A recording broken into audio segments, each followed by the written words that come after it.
The United States could be entering an eviction crisis like we've never seen before because some experts predict that 28 million Americans could be evicted and kicked out of their homes.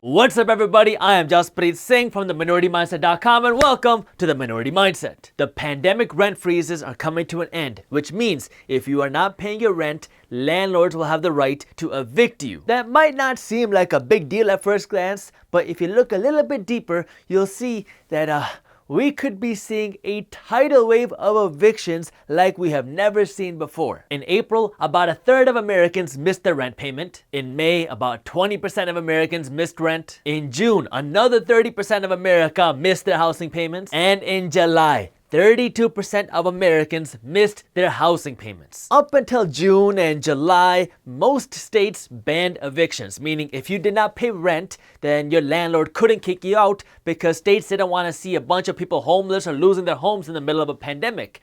But now these rent freezes are coming to an end and eviction letters are flying. To put it in perspective, during the 2008 Great Recession, 10 million Americans lost their homes. Now in 2020, people are saying that we could see up to 28 million Americans lose their homes because they don't have money to make their housing payments. That's almost 3 times more than what we saw during the 2008 real estate crash. It's a weird situation because economies across the country are opening back up, which means people are getting their jobs back, which means you don't really need stimulus from the government anymore, right? But cases of this virus have been skyrocketing, which has forced some businesses to shut down again, which means people have lost their jobs twice because of this pandemic, and now some states are considering locking down their economies again. By the way, have you hit that thumbs up button below yet? It's really a tough situation because people in America don't really believe in saving money. Like before this whole pandemic started, 7 out of 10 Americans had less than $1,000 saved up in their bank accounts. Did you just say that Gucci's having a sale? Well, rent in most major cities is gonna cost you at least $1,000 a month. There are some exceptions to this, like when I was in law school, I paid less than $400 a month for my rent, including utilities, because I didn't have a bedroom. I kept a mattress topper in the hallway, so when it was time for me to sleep, I would drag this mattress topper into the living room, put it on the ground, go to sleep, wake up, fold my sheets, and then take this mattress topper and put it back in the hallway. I saved a lot of money in rent, but this strategy isn't feasible for a lot of people. Across the United States, the average 1-bedroom rent will cost you $1,073 a month. Now, I know this is going to vary state to state and city to city, but across the country, that is the average 1-bedroom rent. If 7 out of 10 Americans have less than $1,000 saved up in their bank accounts, and then millions of Americans suddenly lose their jobs, people are going to have to turn to their savings, their bank account, to make ends meet. So people will dig into their savings to buy food, to pay for gas, to pay for their rent, and for everything else. Well, you don't need to be a math genius to know that it won't be long for people to run out of money at this rate. This is why the government rushed to send out stimulus checks and rushed to create the $600 a week unemployment program to help people continue living their lives. But naturally, for some people, this unemployment program wasn't enough for them to continue their lifestyle. So this pandemic created almost this storm of brewing evictions of people who could no longer afford their rent, but this eviction problem goes a little bit deeper than just that. On one hand, we have 20-some million Americans who risk losing their homes and being evicted. It's hard to actually imagine what this would mean because the United States has never seen an eviction problem this big, not even during the 2008 crash. So you have to imagine that after everything that we've seen happen in 2020 and all the money printing we've seen happen and all the government stimulus that we've seen happen, there's a good chance that the government will step up and try to do something to help combat this eviction crisis. Plus, it's an election year. Now, obviously, I have no idea if this is going to happen or not. This is just a guess based off of everything that we've seen happen in 2020. So if things are really as bad as people think it's going to be, I think that the government's going to get involved. On the flip side, this eviction crisis is also very bad news for landlords. Every real estate investor has been affected by this pandemic, either with tenants being late on their rent, or tenants losing their jobs, or tenants just not having the money to make the rent payments. I'm speaking from experience here because I am a real estate investor. I'm fortunate enough to be a cash-heavy real estate investor because all of my real estate investments have 6 months of cash sitting in the bank just in case of a crisis. But many real estate investors don't. many real estate investors operate on low margins and very high debt. That can be a problem because you still have money going out because you have expenses to pay, but you have no money coming in. So if you're a landlord, you're gonna have to pay your regular expenses every single month. That's your taxes, your insurance, your maintenance, your management fees, and your debt.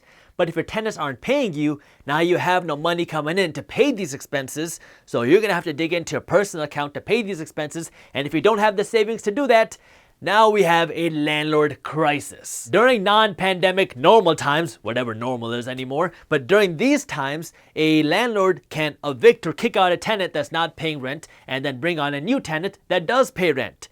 But because of this pandemic, landlords were not allowed to do that by governments, so landlords were forced to continue making all these expenses with no money coming in. Now, some states are slowly allowing landlords to evict their tenants, and so landlords are now evicting the tenants that haven't been paying rent for months.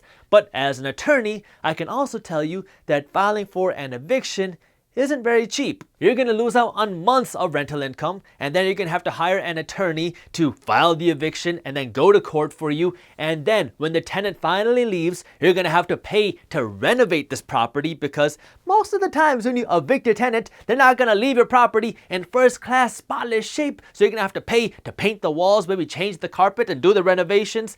And then you're gonna have to hire a real estate agent to relist the property and get another tenant in there. If you are a landlord that has been operating on low margins and you haven't been getting rent for months, already you're going to be underwater. But now you're going to have to start paying out of pocket to start running these evictions and paying for these evictions, and then you're not going to continue getting rent for who knows how many months into the future. And then you're going to have to pay to renovate the units, and then you're going to have to pay to get a new tenant. Some landlords, or a handful of landlords, or a lot of landlords, depending on how bad this actually gets, are not going to be able to survive this crisis, which could create a new wave of landlord foreclosures. It's not just the tenants that are suffering. If we continue to see this eviction crisis like many experts have been predicting, then this could lead to a landlord crisis with a wave of defaults, because landlords are not going to have the money to continue paying their loan payments to their bank. What I want you to remember as a minority mindset thinker who thinks different than the majority of people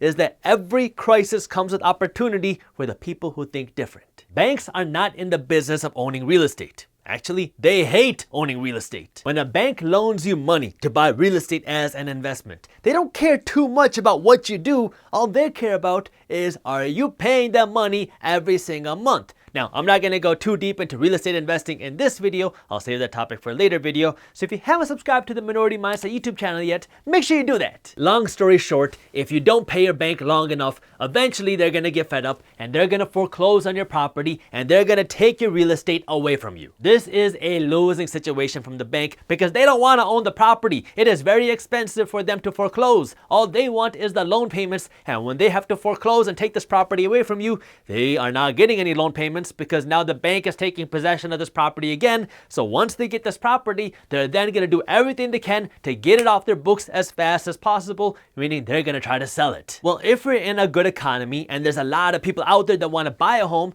this demand to buy a home is going to push the price of real estate up, and it won't be as big of a deal because the bank will be able to sell this property at a price where they won't lose too much money. This can be a much bigger problem if you are in a slower economy, because typically in a slower economy, people don't want to buy a home.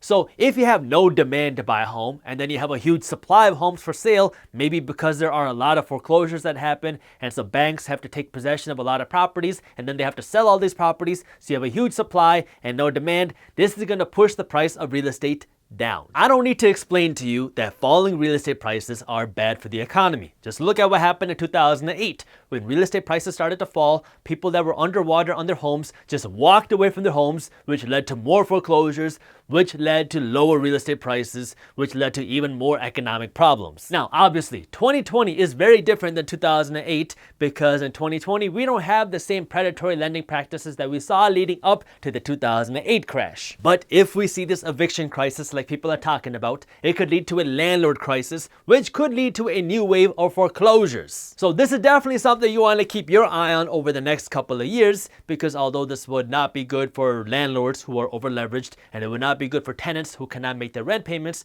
it could make for a good investment opportunity, because if this happens the way that people think it's going to happen, it could push real estate prices down. But that means that you need to have the right financial education to know how to invest your money, and you need to know how to manage your money, that way you have the cash to invest. And that's why we wrote a free ebook on money management and investing. That way you can up your financial education, and you can read this ebook for free when you sign up for our financial education emails, which are also free. You can get this free ebook and start reading our financial education emails by clicking the link up here or by clicking the link in the description below. By the way, our financial education emails are separate from our financial news emails.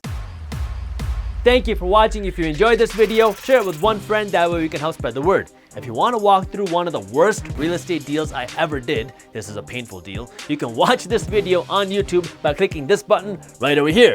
Thank you for watching, and as always, keep hustling.